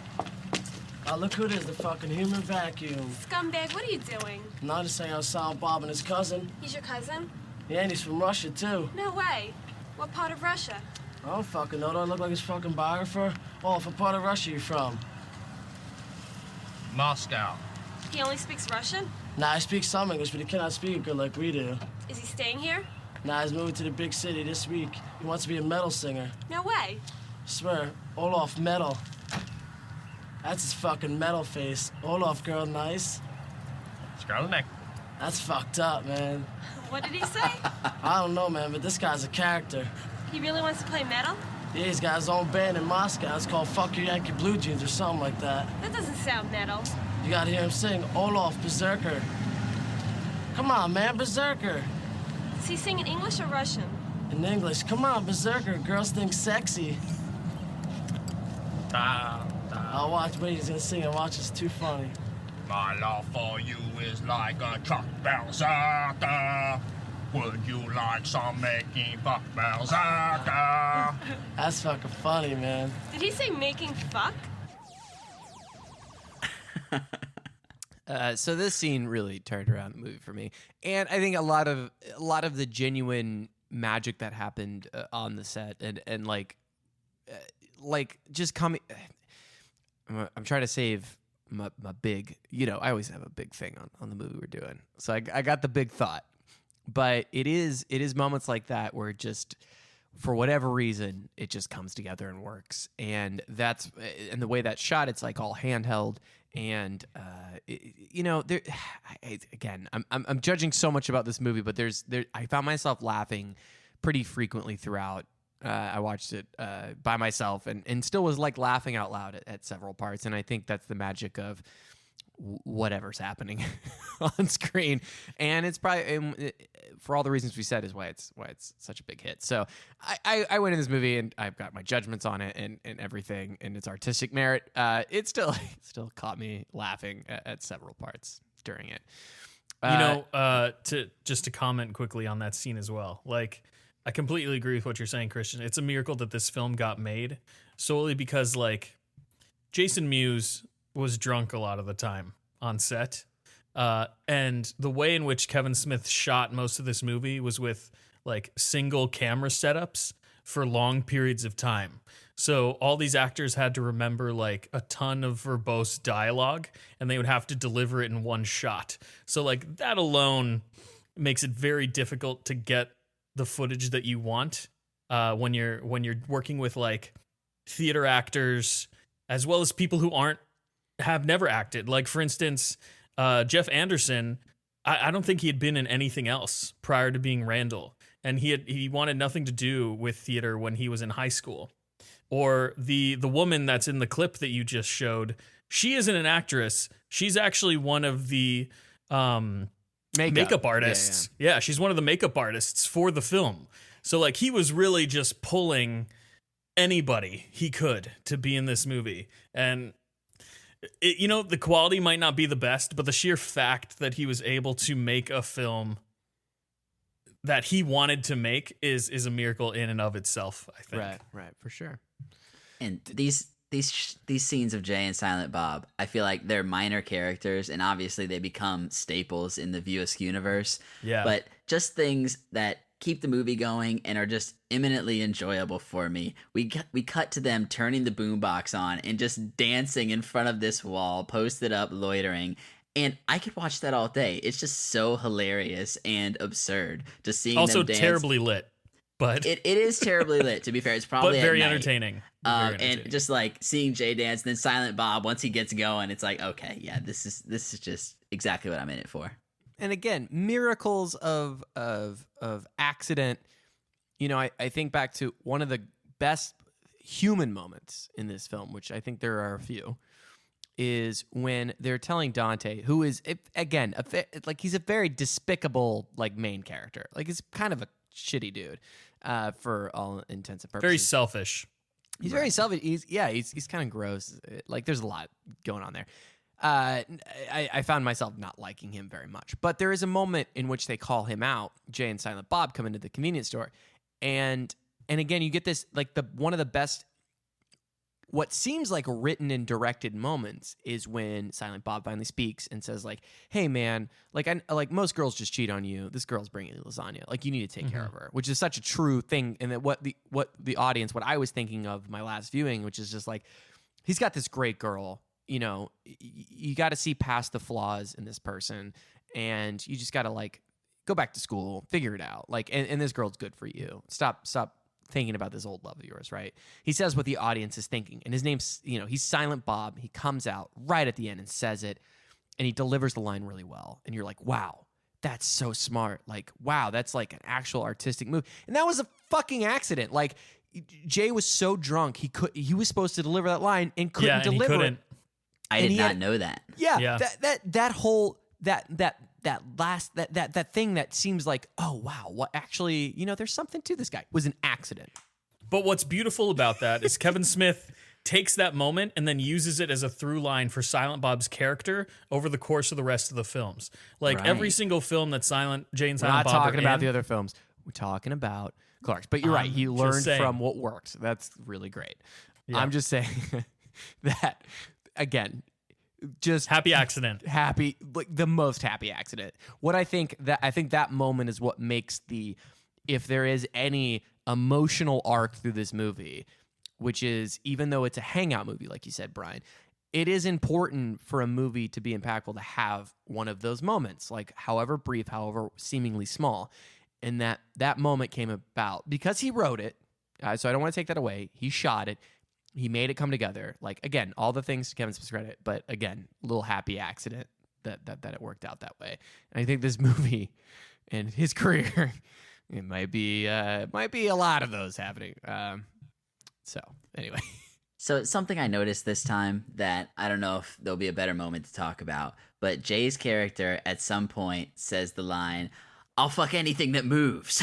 And I had never seen Blue Velvet since the last viewing of this movie, and I realized this is a reference to Blue Velvet. I don't think either of you guys have seen this movie. No, I didn't catch that. That's crazy. Yeah, it's a David Lynch movie from the 80s, and literally Dennis Hopper screams this line and then disappears off screen. And into like he disappears and it goes to a car shot, and it's just unbelievable and absurd. And I have to imagine, especially within Clerks 2, with the references to Silence of the Lambs that Jay does, it's like Jay is actually this like film buff in a weird way that I never picked up on previously, and I thought that was a cool little nod to David Lynch. So Chris, inform us on, we're going to move into the original ending versus the theatrical ending. Obviously, the cut that I saw, which was from an interesting source, I did not stream it or do it on DVD. I have access to some movies through some means. So I don't know what I saw, but I could have sworn, it's interesting that you put this. I could have sworn this movie ended with the necrophilia scene. Like, that's how I remember it ending, which is really strange to comment on my first and this ending. But I could have sworn the movie ended around that time, and I don't know why that is. That could be for various reasons. What the ending I saw is where he learns, or he kind of gets over that, decides that he's going to stick with his girl, and the movie just kind of just ends abruptly with him calling it a night. Right. That's the ending I saw. So that's the theatrical ending. Right? Correct. That's the theatrical ending of the film. So give us some insight into the original ending. So with the original ending of the film, Kevin Smith has stated that he didn't really know how to end the movie. So what happens is you still get the scene with Randall leaving the quick stop, throwing the I assure you we're open sign in Dante's face. But then Dante goes back behind the counter, and we get this POV shot of somebody walking into the convenience store and killing Dante, shooting Dante over the money in the cash register. And then it cuts to silent credits, basically, with some like sound of cash register noises playing over the top of it. And then the after credits scene is Kevin Smith coming in now clean shaven as a different customer, walking in, seeing that there's nobody at the cash register because Dante is lying behind the counter bleeding out, dying, and he steals cigarettes and walks out of the store. So it's this really, Kevin Smith said it was supposed to be this like ironic moment of like Dante wasn't even supposed to be there, that day, and his mundane life ends up resulting in his meaningless death, basically. So it's supposed to be this kind of like artistic, poignant moment. Overall, I don't think it works very well. I would be interested to hear what you guys have to say, which ending you think you might prefer. I know, Christian, you haven't seen the ending, but the first cut of the film ends with Dante getting shot and dying. Were you guys aware of that? No, I wasn't aware of that, and I feel like it's interesting because I listened to some of Kevin Smith's podcasts, and he's talked about Clerks 3 and how that's been in production for a long time, but the way it was written was way too dark to actually be made. And I feel like had Clerks ended this way, it would have been too nihilistic and taken away some of the joy that I get from the movie, maybe. Because there's still a glimmer of hope, even though, Randall has screwed up his relationship. He screwed up his own relationship, and Randall just put the icing on the cake, to be fair. But there's still a glimmer of hope there where this guy could potentially change, and maybe we see that he hasn't come Clerks 2. But that seems like it would have been a bit of a dark turn for this movie that you're supposed to laugh your way through. Yeah, tonally, it seems way different from the rest of the film and very out of place, without a doubt. And like you said, I do like that there's like that glimmer of hope at the end of the film. It gives people like me at that time when I was, resonating with this particular movie. I didn't have a job at the time. Like I was just trying to write and go to school, and I didn't know where I wanted to go, right? So having that hope that like you can turn your life around and you can make something of yourself is what the theatrical cut did really well. Sorry, I interrupted you, Christian. Continue. Kind of a movie about apathy and indecision. Like this movie leaves you with the door open, at least. And so to that point, I think you're right. I think it fits in with from watching.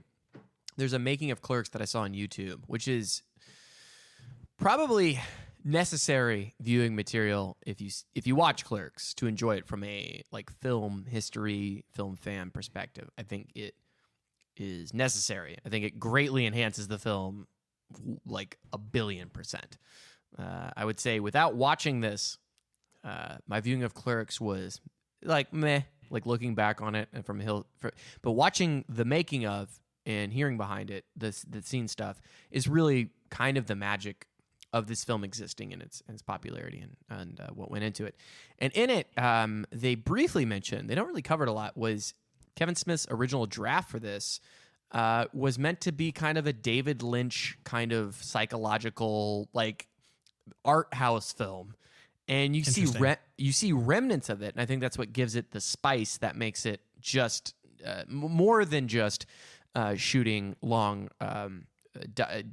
very vulgar dialogue of characters living their life, slice of life, hangout movie. It's what elevates it, I think. And you get a little bit of that in the French filmmaking kind of words he's putting in, which just seem like he's like, I learned these from film school. Like I'm just putting the words of what makes a good film script.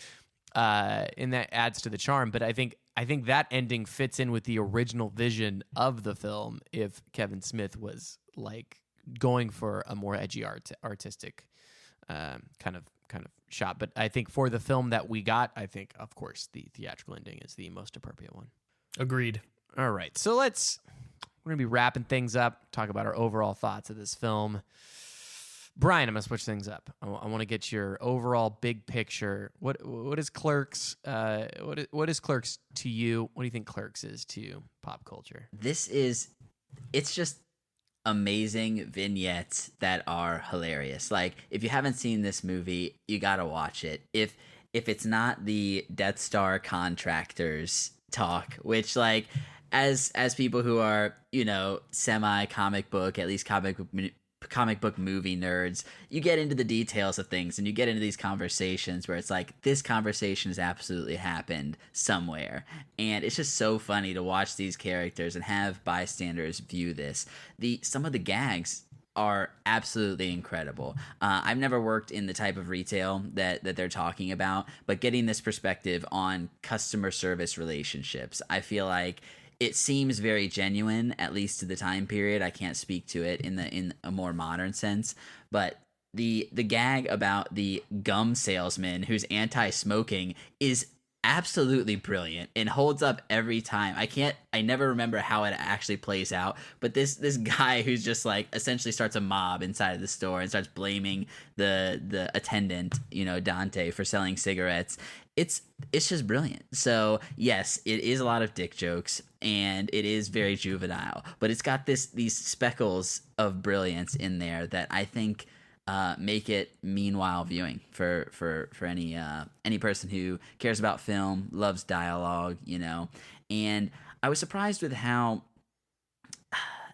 Reservoir Dogs was clearly, we haven't really talked about how this is kind of chopped up in vignettes. There are the title cards that happen pretty frequently, and I don't know if you guys agree that it helps the film move along. It definitely feels like kind of segmented in an interesting way. Yeah, it breaks it up into like chapters, similar to the way, Reservoir Dogs did it.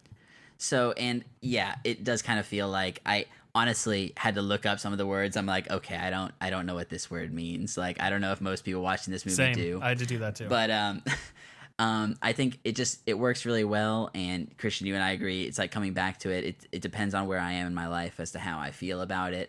But it's definitely a staple in movies. And it's worthwhile to see. There's just so many individual hilarious moments that make it worth watching. Chris. Yeah, I mean, per usual, Brian, I completely echo most of your sentiments about this film. I love this movie. It definitely takes a certain type of person, I think, to enjoy it, because like we've mentioned, there are a lot of dick jokes. It's a little vulgar, but I think it has little elements of charm to it, and things that are worthwhile. Like you mentioned earlier, Christian, the one line that Kevin Smith speaks as Silent Bob over the course of the film is a very meaningful line and should resonate with a lot of people and is good advice, right, for people. This time around, I really did appreciate, and granted, Kevin Smith didn't know he was going to do this, but as all of you know, listening, I am a huge mythos and lore person, so any type of world building really gets me off. But watching this time around, yeah, right. This time around, I really noticed a lot of the world building that Kevin Smith kind of retroactively was doing. Like, for instance, the conversation between the trainer, Heather Jones, and Dante. In that conversation, they mention a character that we aren't introduced to called Alyssa Jones. And Alyssa Jones is actually the main character of Chasing Amy. So, and we're going to talk about these films over the course of the next month. But what you're going to find, listener, if you're watching along with us, is that there are common threads and elements that, if you're paying attention, really add to this world that Kevin Smith is trying to build. So I hope that you can stay with us and follow along over the course of the next month. I'm of several different minds about Kevin Smith, about Clerks. I think Clerks encapsulates. I'm thinking before I do this little book club we got going, where we're gonna watch a whole bunch of Kevin Smith stuff. When you're tired of Fox News, come on, Kevin Smith chat, little book club. That's one of them. That is what I was watching Clerks, and I was having the experience of any of his movies where there's moments where I'm just like, oh yeah, like great choice, good stuff from all perspectives, even as bad as the cinematography is in this film, and it is very bad, and it's testament to the fact that it was made for like $25,000. There's a lot to grab onto that's really good, and again, I think the best part is watching the making of, because of how student film this movie was made. It's incredible that it looks, plays, and sounds, and all the production is as good as it is for how it came together. It's like really a kind of the true underdog story of something that shouldn't have worked, that somehow captured a generation of young people, of people growing up in the 90s who really connected with it. I found it obscene the way they talk about people. Like it kind of is like some of the characters' conversations about how to treat humans is, I think, kind of disgusting. And I think that's like something that's really not going to age well for me. Like the way they have a disdain for customers. Like I get it. Like people seeking services say stupid stuff. Like, but I found it actually quite problematic the way that humanity is viewed in some ways. And I think there's a way to jab at kind of the dumbness of how people talk, like how people treat service industry folk, and I think that's a rightful thing that you can laugh about and point to interest to and gain perspective on humanity for, right? Like I'm not saying there's nothing in saying that customers can be stupid sometimes. I do think it's a little like I think it's a little gross the way that the perspective of our two main characters have, especially to the best of his ability, Randall's character, the character Randall, views working is maybe it's like an old school part of me, but I think it actually is disturbing, his disdain for people that sustain business. Like I don't know, like when you have it made me go like, this is why video stores went out of business, because people didn't give a shit about treating the customer well or adapting or like caring about what they did. Like I honestly found like it really problematic the way that his character talks about treating people. Like I found it actually pretty bad, and I get the humor in it, and there's stuff. It's like it actually is disturbing. And there's funny elements, like when he goes, "Is this a ruse?" to the girl who's like, "Which one of these movies is better?" Like it's funny, like and that's artistically done and funny and well written. but some of his like he spits on a customer's face. Right. So, but even our main character is disgusted at the way he treats customers as well, right? It's not like the movie is saying he's the one we're supposed to look up to or anything like that.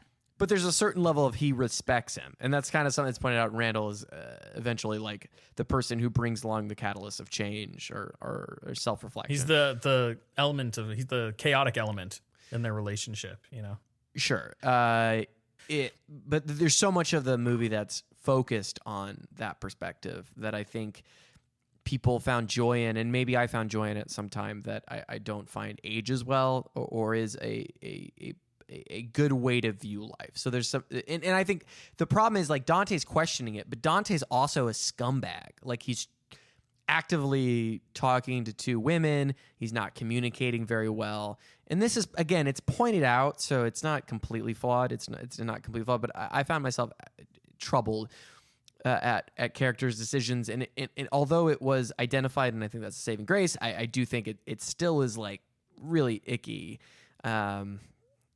I don't know if I'm saying this super right, but I can absolutely see where you're coming from. Yeah, I get it for sure. I do have to say though, like, and Christian, you and I have worked retail together, so like we've shared experiences in the retail space, and the benefit to it being art is that it can kind of skew reality. And personally, like there's something cathartic for me at least when it comes to viewing this, because both of us are very good at our jobs, and always put the customer first. But there is something, like I said, cathartic about watching somebody maybe do some things that you wish you could have done at certain points in time, but didn't obviously, because obviously the customer comes first. Do you get what I'm saying here?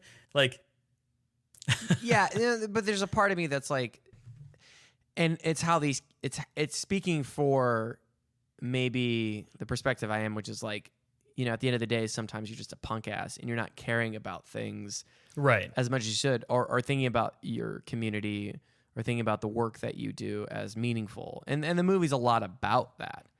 But I feel like the perspective is very immature, and that's what I think ages poorly, in my opinion, is like it is a relatively immature perspective.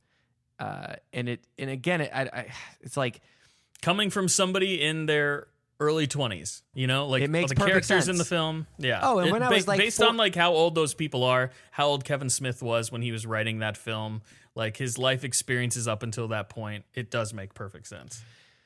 But again, to speak to the positive of the film, it's a miracle it comes together the way it does. And again, I can't recommend enough, if you haven't watched this movie before and you watch it, and whether you enjoy it or not, I think that it's ultimately enhanced just exponentially by watching making of information on it was. And at the end of the day, as much as I'm putting in my problems with this film and why I think it is a very, very, very intensely flawed movie on almost every level, I still found myself inspired to create art from it. And I think that's its greatest contribution, is that from watching the making of and even watching it come together, it's like, oh, if you put and it's kind of like the opposite of what the characters feel like throughout the whole thing, but it is like this, oh, if you just try and make it work, you can put something together and hopefully it finds its audience. And this movie clearly did, even though it probably didn't even deserve it.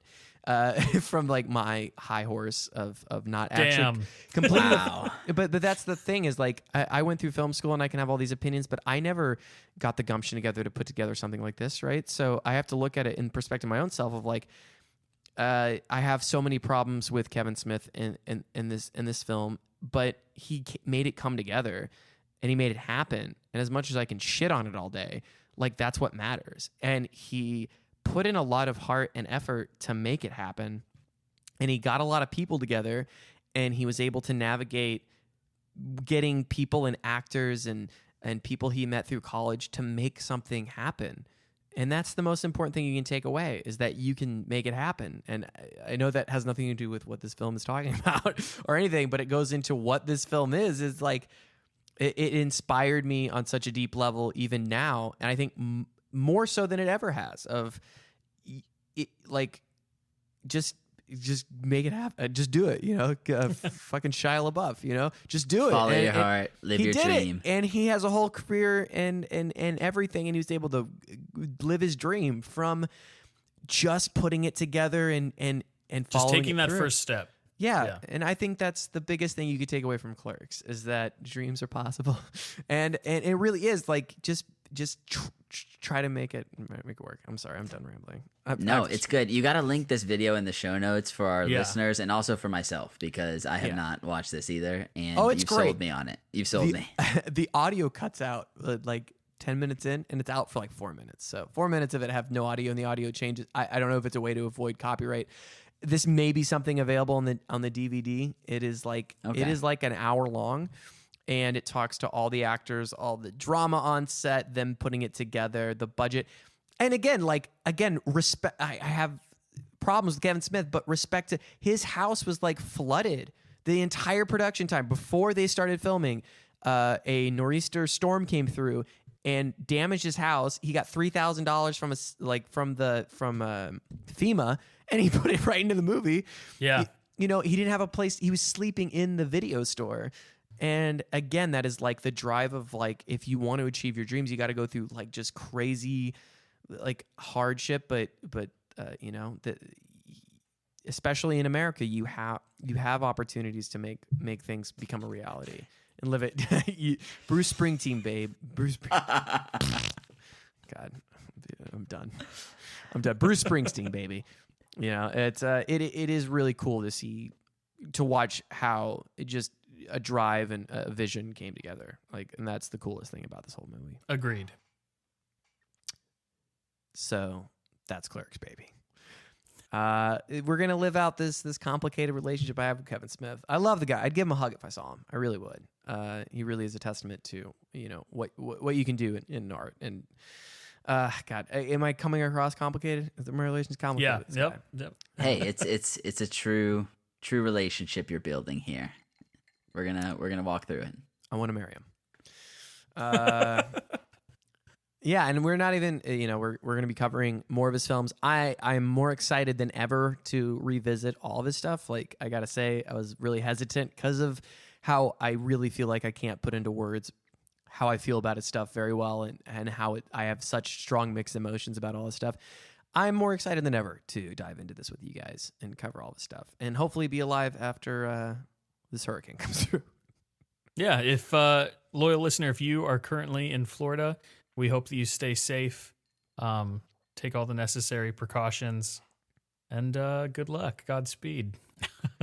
Guys, it's been so cool coming together talking about this movie. I'm excited to talk about the rest of this filmography that we're going to be going through. Chris, what's next week?